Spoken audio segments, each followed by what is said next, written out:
So one of the first things we need to do when installing the pickguard is just identify our wires. So wiring up an ST or S-style kit's pretty easy to do. It's one of the more straightforward ones, but we still need to identify our wires. So when you're looking at this volume pot here, the output lug is the middle lug. So we know that that's going to go to our output jack. That means these two other wires here are going to be earths, and they're soldered to the earth lug, which is soldered back on top of the back of the pot, and all the electrical components up on a ground circuit, which is then connected to the bridge of the guitar, which is then connected to the strings.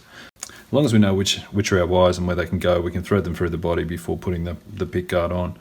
As we know, our red is going to go to our output jack, which is here, and we'll choose black as well. So we will need to take the pickguard out after we've fitted it now, and just marking it up for pilot holes. So once that pickguard's in place, just make sure it's positioned well. So when we're putting screws into the body of this guitar, the screws themselves are quite small and fragile, so we need to drill pilot holes first. So I'm just marking the location of those now. We want to drill to about 2/3 depth of the screw, so I'm just using some tape there just to mark the depth of the screw on the drill bit, just so I've got a reference.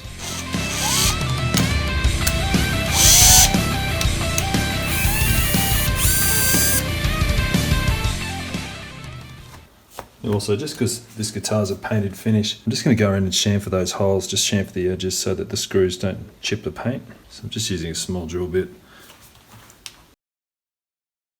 Okay, and just remembering our wires. So we know this one's going to the bridge, these two are going to the input jack.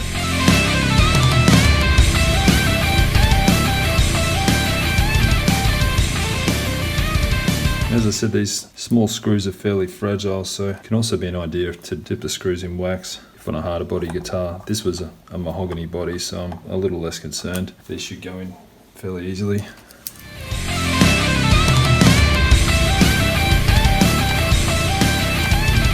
So next,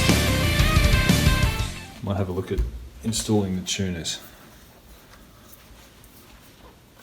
So these are inline tuners, so we don't need to separate them out from left to right. The way these work, you get inserted through the headstock like so, washer sits on top, and a bushing is done up. Now, when you're putting your tuners in, make sure that the screw that secures the tuner from moving about is facing downwards.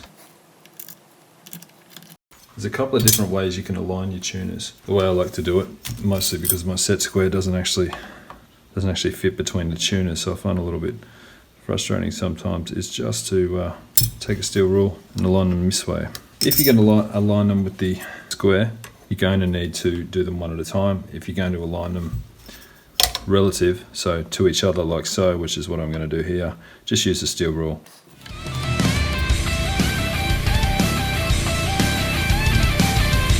Once you've got them all in place, just tighten them by hand, just so they'll sit tight when you do align them.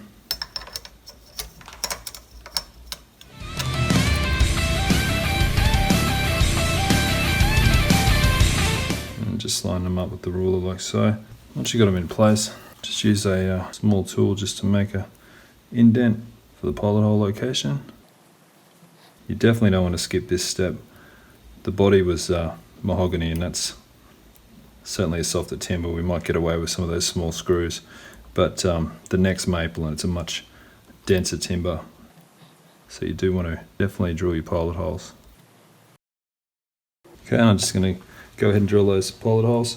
Definitely use your depth indicator here. You do not want to drill through the headstock by any means, that's for sure.